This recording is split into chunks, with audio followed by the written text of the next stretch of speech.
बहुत बहुत स्वागत है दोस्तों आपका आज के यानी 21 मई 2021 के मार्केट एनालिसिस के वीडियो में। चलिए दोस्तों, आज का डेटा देखने से पहले जिसके बेसिस पे हम व्यू बनाएंगे मंडे किस तरीके से बाज़ार जा सकता है उससे पहले हम लोग ये व्यू करने की कोशिश करते हैं कि आज बाज़ार जो है वो क्यों डेटा के मुताबिक नहीं चला। उस चीज़ को समझना बहुत ज़रूरी है, क्योंकि दोस्तों ये जो लर्निंग्स होती हैं, और मैं हमेशा खुद भी बोलता हूँ कि earning is hidden in learning, तो इस चीज़ को लर्न करना बड़ा ज़रूरी है। क्या आज बच सकते थे हम लोग? डेटा के अपोजिट जा रहा था बाज़ार, तो क्या शॉर्टिंग से बचा जा सकता था और लॉस करने से बचा जा सकता था, या फ्यूचर में आए तो किस तरीके से बचा जा सकता है, और क्या कारण थे आज बाज़ार के ऊपर मूव होने के? सबसे पहला कारण था दोस्तों, 10 साढ़े 10 बजे के करीब एक न्यूज़ आती है कि नीति आयोग काम कर रहा है किसी स्टिमुलस पैकेज पे जो कि कॉर्पोरेट सेक्टर को दिया जाने वाला है। और इस न्यूज़ ने थोड़ी सी आग लगा दी बाज़ार के अंदर कि एक सर्टेनली अगर कोई स्टिमुलस आता है तो कम कॉर्पोरेट सेक्टर को बेनिफिट होगा, और कॉर्पोरेट सेक्टर को बेनिफिट होगा तो सबसे ज़्यादा बेनिफिट होता है बैंक निफ्टी को, क्योंकि बैंक्स जो है वो फंडिंग करते हैं, उनके एनपीएस कम होंगे, उनकी ग्रोथ बढ़ेगी, तो डायरेक्ट एडवांटेज जाता है बैंक्स को। कोई भी इंडिविजुअल सेक्टर बेनिफिट करे, अल्टीमेटली बैंक को बेनिफिट होता ही है। तो बैंक निफ्टी ने ये एक बड़ा कारण था, आज आउट परफॉर्म किया। दूसरा एक और कारण था कि जो हमारा आरबीआई है, आरबीआई ने 99,122 करोड़ का सरप्लस सेंट्रल गवर्नमेंट को पे करने का फैसला किया। अब गवर्नमेंट ऑफ इंडिया ऑलरेडी इस समय डेफिसिट में चल रही है, बहुत सारी रीजंस हैं, लॉकडाउन वगैरह और मेडिसिन पे इतना खर्चा हो रहा है, फ्री वैक्सीन वगैरह सब कुछ चीज़ें, उसके चलते काफ़ी डेफिसिट है। तो ये एकदम 99,000 करोड़ की जो न्यूज़ है, इसने एक बड़ा सहारा सा दिखाया, और ये शायद 12-1 बजे के करीब की न्यूज़ थी। लेकिन उससे पहले क्या हुआ, जो 10 साढ़े 10 बजे से पहले न्यूज़ आई, उससे पहले अब क्या ये न्यूज़ स्मार्ट मनी को पहले पता लग गई थी, या इनको कोई हिंट था ऐसा कुछ होने वाला है? ये सब मुझे नहीं पता। ये इसके बारे में कुछ भी कहना बिल्कुल डिफ़िकल्ट है और इम्पॉसिबल है। लेकिन फिर भी हम कैसे बच सकते हैं ऐसे में? क्योंकि हमें तो इस तरह की न्यूज़ 10 साढ़े 10 बजे तक ही पता लगती, क्योंकि पब्लिक डोमेन में तो 10 साढ़े 10 से पहले आई नहीं है। तो क्या क्या तरीका था, हम कैसे बच सकते थे? अगर आप चार्ट खोल के देखेंगे बैंक निफ्टी का, तो आज बैंक निफ्टी ने जो अपना पहला मिनट मतलब 9:15 से लेके 9:16 के बीच का जो लो बना था, वो लो पूरे दिन तक नहीं टूटा। तो यानी क्या मीनिंग हुआ इसका, कि बाज़ार ने पहले मिनट से ही ठान रखी थी कि बाज़ार को ऊपर ही लेके जाना है, यानी बाइंग ही करनी है आज। उसका जो भी XYZ रीज़न रहा हो, मैं उस डिबेट में नहीं जाना चाहता, लेकिन बात क्या है समझने की, हम जो बार बार बोलते हैं, मैं क्यों इस चीज़ को दोस्तों बार बार बोलता हूँ, क्योंकि डेटा ये पब्लिक डोमेन में आता है, ऐसा स्मार्ट मनी को भी पता है। तो उनको भी पता था कि कुछ लोग इसको शॉर्ट करने की सोच सकते हैं। That is why I always say कि प्राइस एक्शन कन्फर्मेशन के बेस पे, क्योंकि हमारे पास फिल्टर करने का और कोई तरीका नहीं है कि डेटा के उल्टा होते हुए भी ये लोग गेम को उल्टा कर देंगे। और अभी आज का डेटा देख के आपको पता भी लग जाएगा, आप नेकेड आई से तो लगेगा कि रिटेलर्स ने कमाल कर दिया, लेकिन जब आप डेटा देखोगे तो तब आपको पता लगेगा कि कमाल किसने किया, सारा खेल किस तरीके से खेला गया, आप पूरी की पूरी गेम समझ जाओगे। लेकिन अगर हम प्राइस एक्शन कन्फर्मेशन का वेट कर लेते, यानी कहीं किसी लो के तो ब्रेक होने का वेट आप करोगे। मैं जैसे बोलता हूँ कि पहले बाजार अगर शॉर्ट का हमारा ट्रेड है तो पहले एक लो बनाने दें उसको। अब वो आप 5 मिनट कैंडल यूज़ करते हैं, 3 मिनट कैंडल यूज़ करते हैं, वो आपकी मर्जी है। उसको एक लो बनाने दें, बाजार को वहाँ से रिवर्स करने दें, और वो दोबारा वो लो टूटता है तो आप वहाँ पे मैं जो मेरी स्ट्रेटेजी रहती है, तो मैं वहाँ पे शॉर्ट का ट्रेड देखता हूँ। तो यानी एक प्राइस एक्शन कंफर्मेशन मिलती है कि एक लो बनता है, वो लो टूटता है, तो हम शॉर्ट का ट्रेड देखते हैं जब हमारा बियरिश व्यू है। लेकिन यहाँ पे जो लोग वीडियो देखते हैं, उन लोगों को ये ध्यान देने वाली बड़ी इंपॉर्टेंट चीज़ है कि ये उनके लिए एक बेवकूफ़ बनाने का टूल भी है। वो जब कभी बिल्कुल एकदम बियरिश जाते हैं, एकदम पलट देते हैं कई बार बाज़ार को। ज़्यादातर आपने देखा होगा बाज़ार उनके डेटा के हिसाब से चलता है, लेकिन 10 में से 1 दिन 2 दिन बिल्कुल उल्टा गेम चलता है। तो उस उल्टे गेम से बचने के लिए ही ये फ़िल्टर बना रखा है प्राइस एक्शन कन्फर्मेशन का, और ये इसीलिए इम्पॉर्टेंट है ताकि हम उनकी गेम के अंदर फंसे नहीं। अगर कोई अब ब्लाइंड आज गया होगा कि चलो जी डेटा तो बियरिश है, मैं उठा के सीधा 9:15 16 मिनट पे शॉर्ट कर दिया, कोई प्राइस एक्शन कन्फर्मेशन का वेट करने की क्या ज़रूरत है, मैक्सिमम गेन उठाना चाहिए। तो वो लोग आज कहाँ जाके फंसे होंगे। दूसरा, स्टॉप लॉस बिल्कुल नहीं लगाया होगा, क्योंकि आज जिन लोगों को बड़ा लॉस हुआ होगा उनको इन्हीं रीज़न से हुआ होगा कि आज प्राइस एक्शन कन्फर्मेशन का वेट नहीं किया, स्टॉप लॉस नहीं लगाया, और उसके बाद न्यूज़ पे न्यूज़ फ्लो आता रहा पॉजिटिव, फिर भी उसको इग्नोर करते रहे। सो इतनी सारी चीज़ें, और प्लस वर्ल्ड मार्केट भी पॉजिटिव चल रही थी। तो जब इतनी चीज़ें आप इग्नोर करोगे तो certainly things will not go in right direction. तो हमारे को इनकी स्मार्ट मनी की जो गेम है वो बहुत स्मार्ट गेम है। ये डेटा के हिसाब से खेलते हैं, लेकिन कभी कभी डेटा के अगेंस्ट भी खेलते हैं। और अगेंस्ट इसलिए खेलते हैं क्योंकि उनको पता है कि लोग उसमें फंस सकते हैं और उसके अंदर फंसा करके ये अपनी गेम अलग निकाल लेते हैं। क्योंकि अगर इन्होंने आज 200-250 point bank Nifty gap up खोल के अपनी पोजीशन कल वाली लॉस में बुक कर भी ली, उसके बाद 1000 पॉइंट तो ये ऊपर ले गए और ज़्यादा। तो इन्होंने क्या किया, 250 पॉइंट पे लॉस बुक किया, 1000 पॉइंट पे गेन पे खड़े हो गए, और आज भी जो डेटा दिख रहा है वो 1000 पॉइंट के गेन के बाद भी प्लस का है, यानी ये मंडे भी हो सकता है गैप अप कर दें। तो इनका प्रॉफिट जो है वो 250 पॉइंट का लॉस नहीं रह गया, वो 250 या 300 पॉइंट का बैंक निफ्टी का लॉस जो है वो 900 पॉइंट का प्लस पॉजिटिव हो गया, और उसके बाद अभी मंडे अगर गैप अप हो गया तो वो और प्रॉफिट बढ़ जाएगा। So that is how these people play and we need to understand. इसके ऊपर मैं एक डेडिकेटेड एक अलग से वीडियो और बनाऊंगा, और कल मेरा प्रॉमिस है, कल मेरा डिफरेंट वीडियोस जो है इसी एफआई डेटा से रिलेटेड वो आने शुरू हो जाएंगे। बट बस आप लोगों से रिक्वेस्ट है कि उनको ज़्यादा से ज़्यादा सर्कुलेट कीजिएगा और लाइक का बटन भी ज़रूर दबाइएगा। चलिए देखिए, रिटेलर्स आज गए हैं बियरिश, डीआईएस गए हैं अगेन शॉर्ट करके, एफआईज गए हैं बुलिश, और प्रोज भी मोस्टली गए हैं बुलिश। लेकिन एक रेड फ्लैग मुझे दोनों जगह दिख रहा है कि दोनों भाई मेरे स्टॉक फ्यूचर अपने अपने हल्के करके गए और बड़ी क्वांटिटी में करके गए। चलिए आते हैं नेट पोजीशन देखते हैं। तो नेट पोजीशन क्या है, 28,000, 31,000, और आज सडनली रिटेलर निकल गया। रिटेलर के लॉन्ग्स काफ़ी कम हुए क्योंकि आज रिटेलर ने किए काफ़ी सारे शॉर्ट्स। तो ये देखिए आज 15,000 शॉर्ट्स कैरी करके गया है, यानी ये शॉर्ट हो सकता है सुबह भी बने हो, 9:30 पे भी बने हो, 10 AM पे भी बने हो, और वहाँ से बाजार ने कितना ट्रैवल किया है तो आप अंदाज़ा लगा सकते हैं ये शॉर्ट्स अभी प्रॉफिट में है या लॉस में है। ये 3 बजे से 3:30 बजे के बीच में नहीं बनते इतने शॉर्ट्स, जितनी क्वांटिटी है ये थ्रू आउट द डे बनते हैं। सो जो लोग सोच रहे हैं कि आज रिटेलर्स ने कमाल कर दिया, आपको डेटा को समझना पड़ेगा। रिटेलर्स को फंसाया गया आज भी, खुद थोड़ा लॉस करके बड़ा गेन कमाया उन्होंने। That is the game they played. So 4,000 contract DIIs extra short करके गए आज। ये 2 कॉन्ट्रैक्ट जो कल उन्होंने बाय किया था, हम लोगों ने इतना कमेंट मारा कि आज उन्होंने अपने वो लॉन्ग क्लोज कर लिए। सो आप देख लीजिए 38,000 ही इनका नंबर ये चल रहा है अब, 34,000 से बढ़ के शॉर्ट में। उसके बाद दोस्तों आते हैं हम एफआईज पर। जो बात मैं आपको बोल रहा था 21-22,000 थे पहले, फिर कल 12,000 13,000 हो गए। आज उन्होंने अपनी क्वांटिटी डबल कर दी, और ये आज उन्होंने लॉन्ग भी ऐड किए और अपने शॉर्ट्स भी ऐड किए। सो उनकी नेट बाइंग आई है अराउंड 14,000 कॉन्ट्रैक्ट की। सो अच्छे वॉल्यूम के साथ इन्होंने आज बाइंग करी है। So that is a good sign. और ये भी इन्होंने देखिए जो लॉन्ग्स वगैरह ऐड किए, अगेन ये क्लोजिंग के टाइम पे नहीं किए होंगे, ये भी थ्रू आउट द डे ही हुआ है, क्योंकि एक बायर के लिए एक सेलर का होना ज़रूरी है और एक सेलर के लिए एक बायर का होना ज़रूरी है। अब प्रोज को देखिए, तो प्रोज के लॉन्ग्स देखिए कितने ऐड हुए, 7840। तो इनके जो चल रहे थे लॉन्ग शॉर्ट्स वो आज काफ़ी हद तक कम हो गए। चलिए बात करते हैं इंडेक्स कॉल्स की। इंडेक्स कॉल में क्या हुआ है, 2 days अगो हमारे 40,000 शॉर्ट थे, फिर 52,000 हुए, और आज हो गए हैं 1,03,000, यानी डबल अप हो गई है इनकी जो क्वांटिटी ऑलमोस्ट।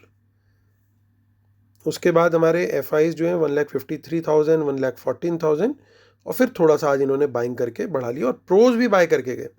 प्रोज ने जो बाइंग करी है मेनली वो अपनी कॉल सेलिंग को कवर किया है काफ़ी हद तक। सो आज बेसिकली नेट सेलर इन कॉल्स कौन है, रिटेलर, और नेट बायर इन कॉल्स कौन है, अगेन स्मार्ट मनी। अब इंडेक्स पुट को देखते हैं, 1,11,000, 2,05,000, 1,35,000। सर्टेनली यहाँ जरूर प्रॉफिट हुआ है रिटेलर को, क्योंकि through out the day again ये सारी इनकी कवर हुई होगी पोजीशन, और अभी भी 1,35,000 शॉर्ट है ये, तो यहाँ सर्टेनली उन्होंने प्रॉफिट बनाया होगा। एफ ने लेकिन अपनी पुट्स जो है वो आज कम करी है, पुट राइटिंग भी करी है इन लोगों ने आज, और इवन प्रोज भी पुट राइटिंग करके गए, उनके भी 53,000 शॉर्ट है। स्टॉक फ्यूचर पे आते हैं। स्टॉक फ्यूचर में अगेन रिकॉर्ड बाइंग चल रही है रिटेलर की, और एफ और प्रोज आज हल्का क्यों करके गए, इतनी शॉर्ट्स क्यों ऐड करके गए, ये समझने वाली बात है। ये बिल्कुल ही अजीब तरह की सिचुएशन आज क्रिएट हुई है। वो अजीब क्यों बोल रहा हूँ वो अभी आपको शेयर करता हूँ मैं, क्योंकि यहाँ पे देख रहे हैं आप कि ये आज इन्होंने सेलिंग करी है, लेकिन यहाँ कुछ और दिख रहा है। देखिए स्टॉक कॉल्स के अंदर गेम हुआ है उल्टा, यहाँ पे इन्होंने बाइंग करी है। सो एक थोड़ा सा अब एफ जो हैं वो तो सर्टेनली घटाते हुए चल रहे हैं एकदम,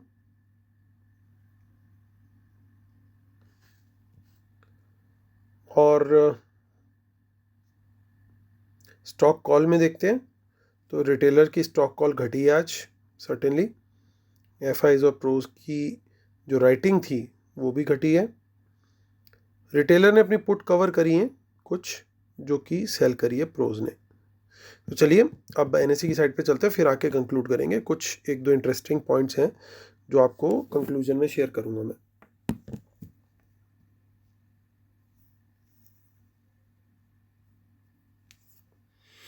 तो आज ये दोनों बाय करके गए भाई, इसका मतलब रिटेलर आज सेल करके गया अराउंड 1150 करोड़, 1150 करोड़।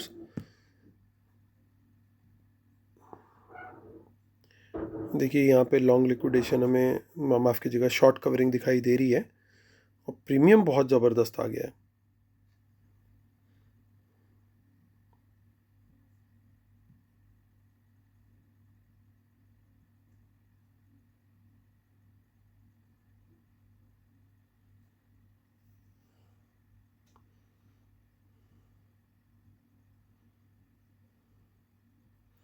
सो अब देख लेते हैं हम कॉल राइटिंग कौन करके गया है। कॉल राइटिंग करी है क्लियरली हमारे रिटेलर भाइयों ने। तो ये 15,200, ये सारी कॉल राइटिंग मोस्टली आपको दिखेगी। अगर इनमें से कि स्मार्ट मनी ने कोई राइटिंग करी होगी तो वो 15,500 की होगी मोस्ट लाइकली। और put writing certainly smart money ने की, आज दिख रहा है डेटा से, और रिटेलर ने करी है बाइंग उसमें। सो 15,200 एक अच्छा बेस है, लेकिन स्ट्रॉन्गर बेस जो दिख रहा है मुझे वो 15,100 पे दिखाई दे रहा है, और उससे भी ज़्यादा स्ट्रॉन्ग जो है वो 15,000 पे है। चलिए आगे की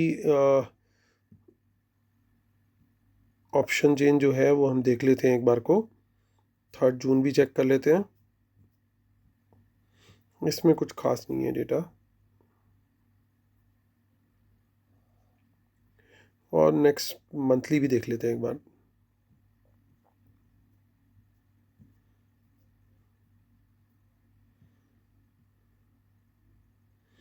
इसमें 15,000 पे नेक्स्ट मंथली पे भी राइटिंग हुई है।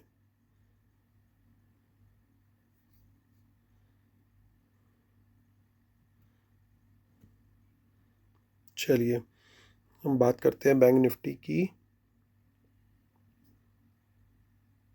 बैंक निफ्टी में अच्छा आज देखिए लॉन्ग बिल्डअप दिखाई दे रहा है क्लियरली, प्रीमियम भी बहुत अच्छा आ गया,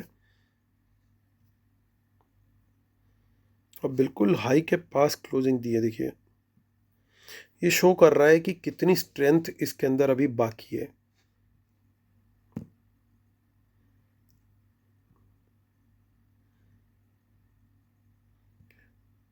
और एक चीज़ और दिखाना चाहूँगा दोस्तों आपको, ये देखिए बिल्कुल लगभग एक बारी माजू कैंडल जिसे बोलते हो वो बनी है।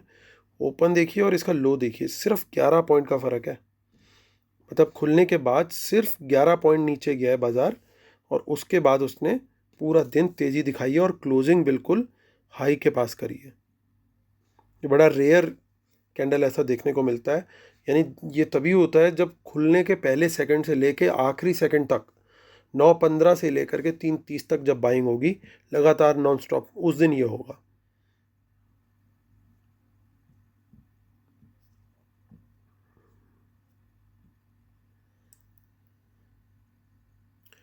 यहाँ पे कुछ ये थोड़ा सा अटपटा सा डेटा दिखाई दे रहा है कि 35,000 पे काफ़ी कॉल्स दिखाई दे रही है मुझे, बहुत बड़े वॉल्यूम में। और जिस तरीके का डेटा हमारा है उस डेटा के हिसाब से तो यही दिख रहा है कि मोस्टली जो कॉल्स बाय करी हैं वो कॉल बाइंग करी है इन्होंने, हमारे स्मार्ट मनी ने। हालांकि ये कुछ शॉर्ट भी करके गए हैं कॉल्स, तो ये कौन सी कॉल है जो शॉर्ट है और ये कौन सी कॉल है जो इन्होंने लॉन्ग करी है।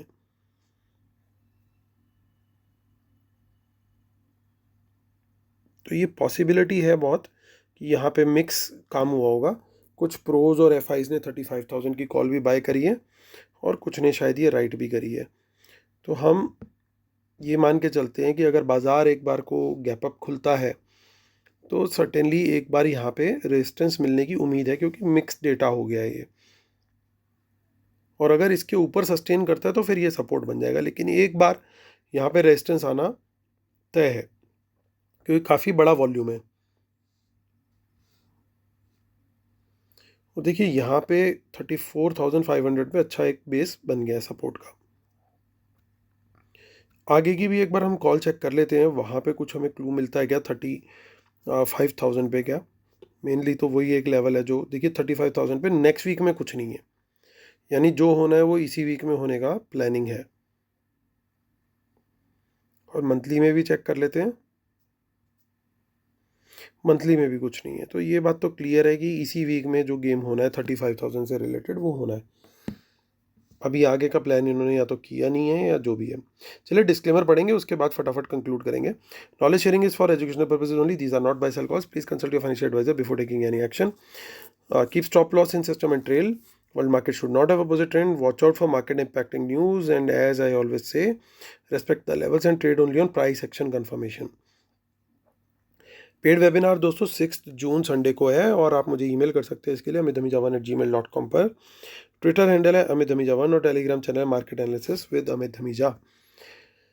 चलिए दोस्तों कंक्लूड करने का टाइम। तो दोस्तों देखने में तो डेटा सारा हरा हरा लग रहा है, बट एक दो मुझे थोड़े से रेड फ्लैग दिख रहे हैं, जिसके लिए मैं थोड़ा सा अगर बुलिश रहूँगा तो अगेन मेरा ट्रेड प्राइस एक्शन कंफर्मेशन पे ही बेस्ड होगा। लेकिन साथ में मैं एक चीज़ को लेके अलर्ट भी हूँ और थोड़ा सा मुझे वो गड़बड़ ये लग रही है। गड़बड़ क्या लग रही है कि एक तो मुझे ये बैंक निफ्टी में 35,000 पे जो कॉल राइटिंग दिख रही है वो वहाँ पे थोड़ा डर लग रहा है। और दूसरा मुझे डर लग रहा है जो स्टॉक फ्यूचर्स में सेलिंग हुई है। ये अगर सारी चीज़ें इतनी अच्छी हैं तो स्टॉक फ्यूचर में नेट नेट बेसिस पे सेल क्यों हुआ? क्या कोई पर्टिकुलर सेक्टर है जहाँ पे बड़ा फॉल आने वाला है? अगर वहाँ पे फॉल आने वाला है तो सर्टेनली निफ्टी इम्पैक्ट होगा, अगर बैंक निफ्टी के स्टॉक्स नहीं है तो ये एक बड़ी अजीब सी सिचुएशन मुझे लग रही है, क्योंकि ये वॉल्यूम दोनों का ही बड़ा है और एफ भी काफ़ी बड़े लो की तरफ चले गए हैं। 1,21,000 फ्यूचर ही लॉन्ग रह गए हैं उनके। तो ये कहीं ना कहीं बाजार पे थोड़ा सा प्रेशर पुट करने की कोशिश करेगा ये डेटा, या फिर ये भी प्लानिंग हो सकती है कि भैया गैप अप खोलो और गैप अप खोलते ही नीचे गिराना शुरू कर दो। तो उस सूरत में क्या होगा, गैप अप खुलने के बाद अगर बाजार नीचे गिरता है तो इनकी विन विन हो जाएगी। जो स्टॉक इन्होंने शॉर्ट कर रखे हैं इसमें ये और एडअप करेंगे और वहाँ से नीचे फॉल आएगा तो इनको बेनिफिट मिलेगा ही मिलेगा, प्लस इनकी सारी लॉन्ग पोजीशन भी इनको बुक करने का बेनिफिट मिलेगा। और जिस पर्टिकुलर सेक्टर के ये स्टॉक्स हैं इनमें ज़्यादा बड़ा गैप अप ये लोग होने नहीं देंगे। सो एक सिनेरियो तो ये बनता है कि भैया गैप अप खोलो और वहाँ से प्रॉफिट बुकिंग कर दो। तो इसीलिए मेरा व्यू बड़ा क्लियर है, जब तक मुझे प्राइस एक्शन कन्फर्मेशन एक क्लियर कट नहीं मिलेगा मैं लॉन्ग साइड का ट्रेड नहीं लूँगा। इवन मैं शॉर्ट साइड का भी ट्रेड उस सूरत में नहीं लूँगा, क्योंकि डेटा बड़ा क्लियर है कि इन लोगों ने काफ़ी बुलिश ट्रेड लिया है। तो मुझे अगर ऊपर की साइड का ट्रेड मिलता है तो ठीक है, otherwise I will say goodbye. और ट्रेड मिलेगा कब, जब मुझे मिलेगी price action confirmation, otherwise no trade for me. और अगर बाज़ार नीचे खुलता है या फ्लैट खुलता है तो भी स्ट्रेटेजी मेरी सेम है कि मेरे को प्राइस एक्शन का कंफर्मेशन चाहिए लॉन्ग साइड के ट्रेड के लिए, तभी मैं ट्रेड लूँगा, अदरवाइज नहीं। और बड़ा गैप अप हुआ किसी भी रीज़न से तो बिल्कुल no trade, strictly no trade. Even in fact मुझे प्राइस एक्शन कंफर्मेशन उस सूरत में अगर शॉर्ट साइड की मिलती है तो मैं शॉर्ट साइड के लिए उस समय ओपन हो जाऊंगा, अगर कोई बड़ा गैप अप होता है। एंड दैट टू प्रोवाइडेड कोई नीति आयोग की कोई और न्यूज़, कोई स्टिमुलस की अनाउंसमेंट ओवर द वीकेंड या कोई और बड़ी न्यूज़ उस तरह की ना आ जाए। अदरवाइज व्यू हमारा फिर थोड़ा डिफरेंट तरीके से हमें डील करना पड़ेगा, क्योंकि कितनी बड़ी न्यूज़ है उसके हिसाब से बाजार क्या रिएक्ट कर रहा है वो देखना पड़ेगा। तो चलिए दोस्तों, इसी साथ वीडियो ख़त्म करता हूँ। उम्मीद करता हूँ जो मैं बीच में छोटे छोटे पॉइंट्स आप लोग के साथ शेयर कर रहा हूँ, आप इनका ध्यान रखेंगे और अपने ट्रेड्स को बेहतर बनाने की कोशिश करेंगे, क्योंकि आपका पैसा है और सबसे ज़्यादा आप ही को इसका ध्यान रखना है। चलिए दोस्तों, thank you so much. God bless you, take care, bye bye.